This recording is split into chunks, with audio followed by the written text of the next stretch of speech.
Hello friends, I hope that you've been well. In today's video, I am going to be showing you a kind of practice exercise of experimenting with your art style, because this is something that I have been struggling with and something that I get asked by all of you constantly about finding your art style, how long does it take, all these things. And while this is going to be different for everybody, and I do think that inherently everyone does have an art style, whether you think so or not.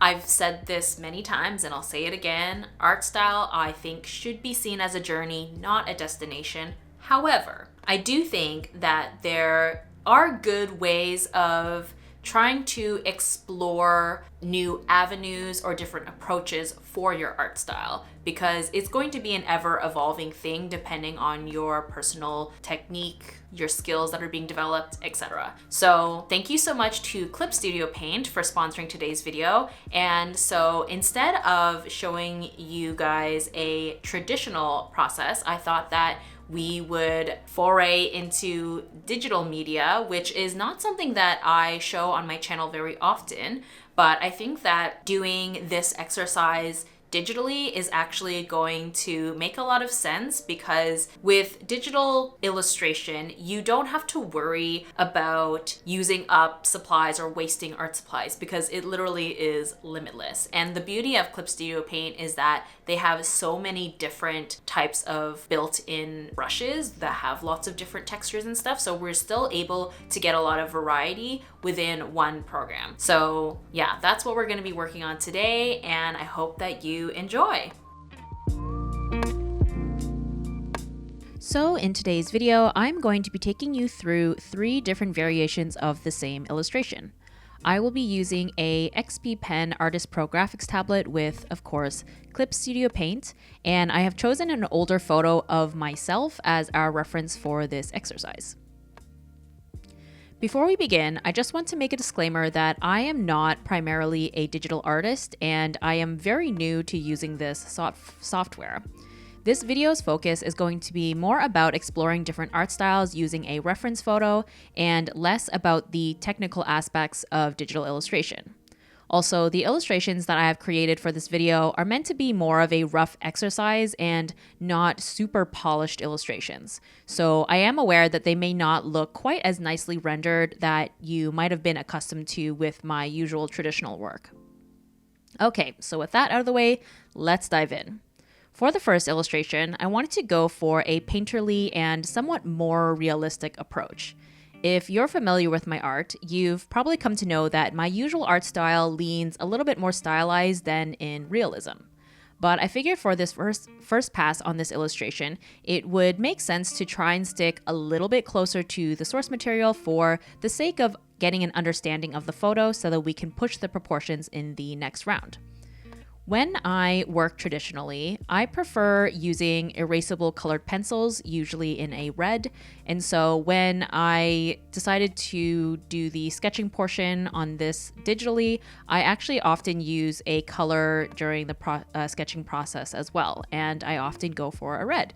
It just feels really familiar to the way that I like to sketch traditionally. And personally, I just find it more visually pleasing than using like a black or a gray.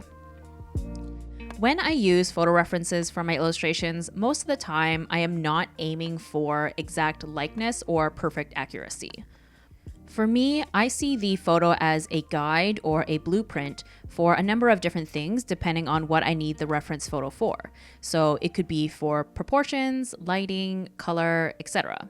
Of course, for today's exercise, we won't be straying too far away from our source material, but I do want to emphasize that as artists, we are free to interpret things however we see fit, and it is especially important to do so if you are trying to create an original illustration. Whereas today, it's more so of like a portrait study than it is of a finished illustration that I would be like making prints out of or whatever. For this portrait, I mainly used the gouache brush, which, by the way, all of the brushes I used in today's video are all default Clip Studio Paint brushes, and I have made no adjustments to them at all. So what you're seeing here is what the brushes are like as soon as you download the program.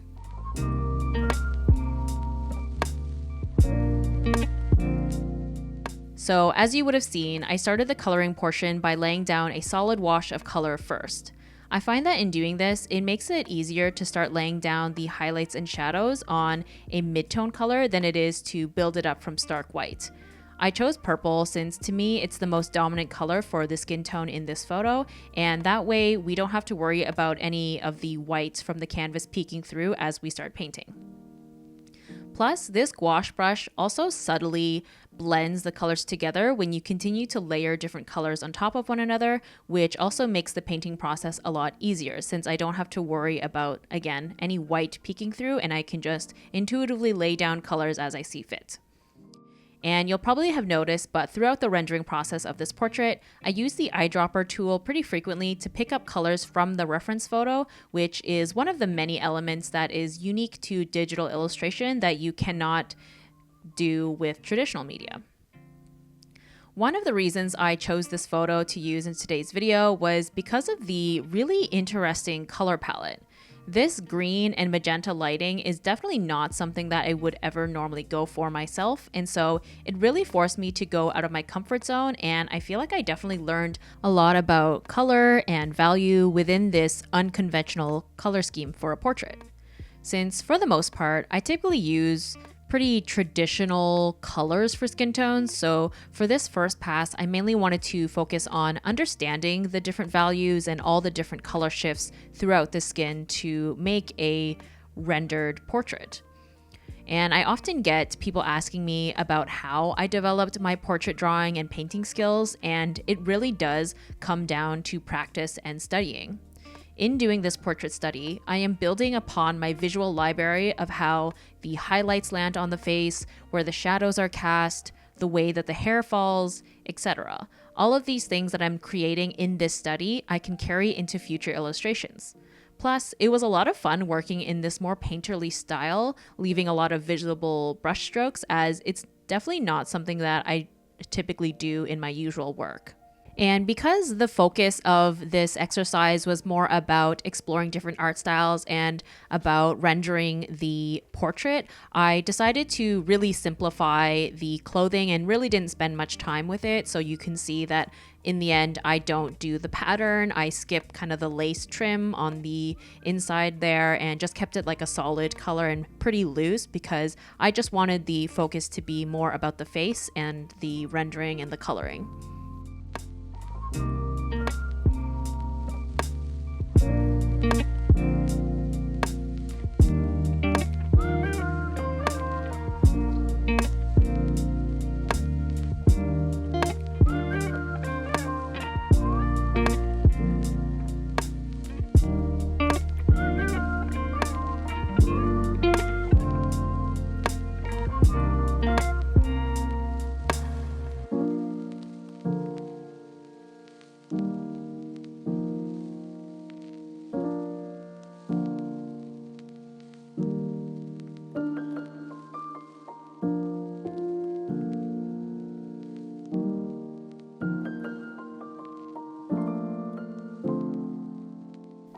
Now, moving on to the second art style exercise, I will be sketching the portrait again, but this time much more stylized than the first one.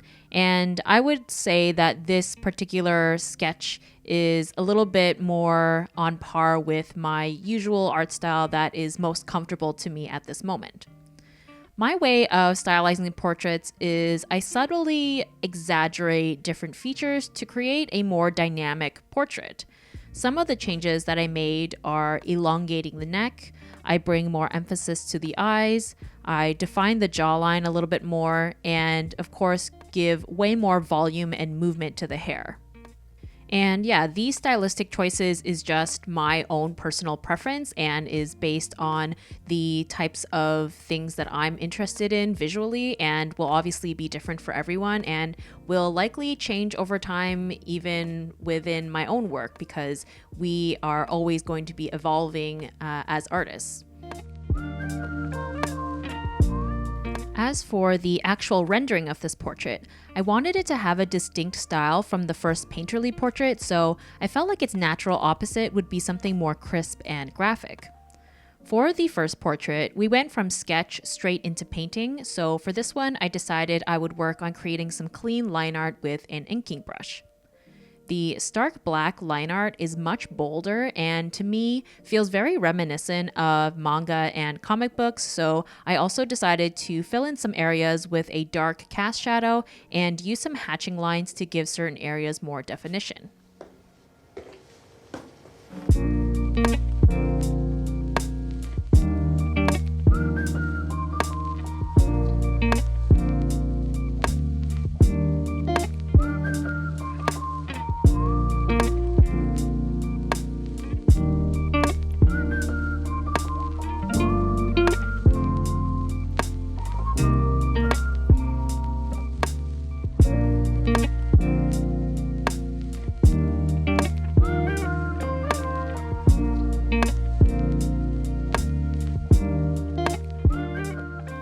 For those of you who are familiar with my work, you'll know that I am mainly a traditional artist, using a range of different mediums from gouache, watercolor, markers, colored pencils, etc.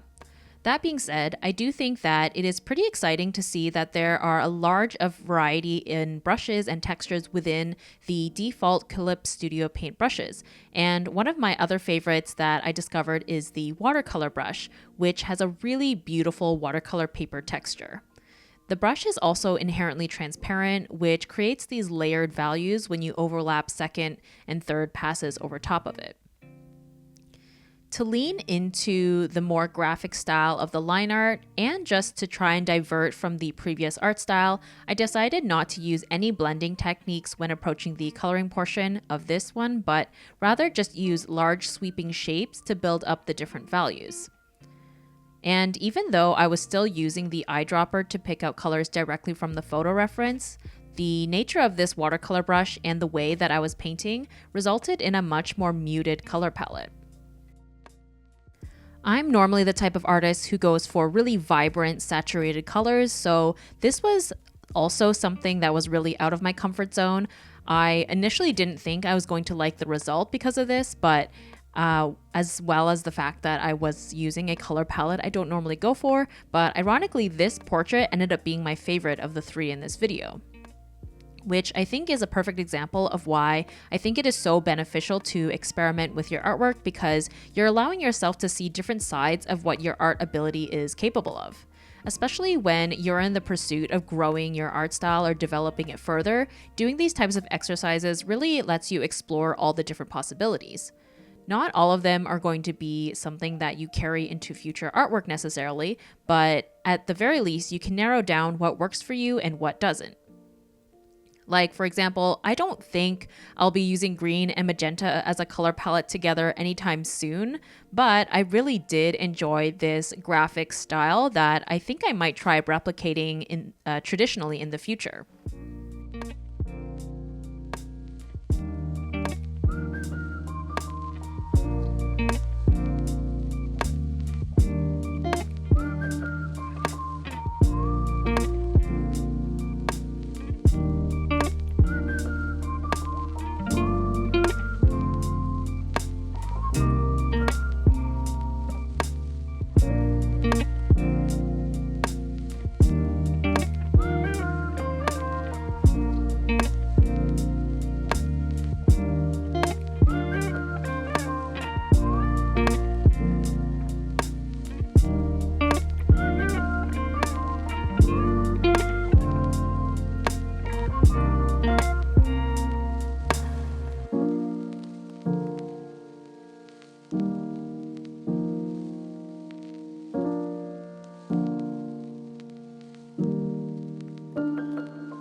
Then for our final and third art style experiment, I decided to merge elements from the first two illustrations into one. So as you can see, I duplicated the line art from the second exercise, and then I duplicated the rendered coloring from the first exercise, and I put that underneath the line art layer. Since the base sketches were slightly different from one another, from there I just went ahead and repainted certain areas so that they would line up with one another. I also felt that the black line art was a little bit too harsh with this painterly rendering, so I was able to select the line art and give it a dark purple coloring instead.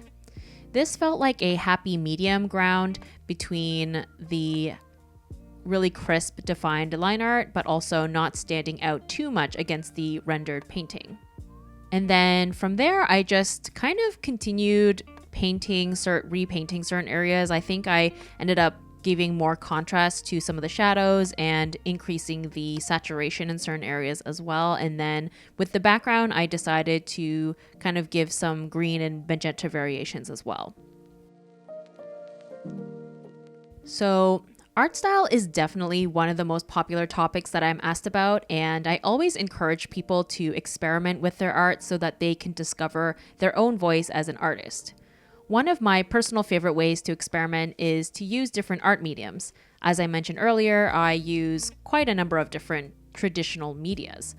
But I know that acquiring a lot of different art mediums is not very accessible or an option to people on a budget. Over the years, I've had people asking me about how to get over the fear of a blank canvas or the pressure of using your art supplies in fear of wasting it. And while there's obviously a wide range of prices and qualities of art supplies out there, I often say, to use the cheaper sketchbooks or cheaper art supplies if you want to experiment without having the pressure of it being a masterpiece. But obviously, I can definitely empathize with feeling precious about your supplies and your materials, no matter what the cost of it was. So I hope that by showing you this digital art styles exercise, it helps demonstrate to you that you don't necessarily need a multitude of art mediums to be able to explore different elements of your art abilities. Furthermore, with digital illustration, the possibilities are endless with all the different brushes and textures that are already readily available. Obviously, this is a very limited example of what kinds of art styles you can explore, but hopefully it gives you an idea or at least a tangible starting point in your journey to developing your own art style. And I hope that this was helpful for you guys. Let me know which one was your favorite. Personally, the second one is my favorite, but I'd love to know what you guys think in the comments down below. So thanks so much for watching and for your support, and I'll see you in the next one. Bye!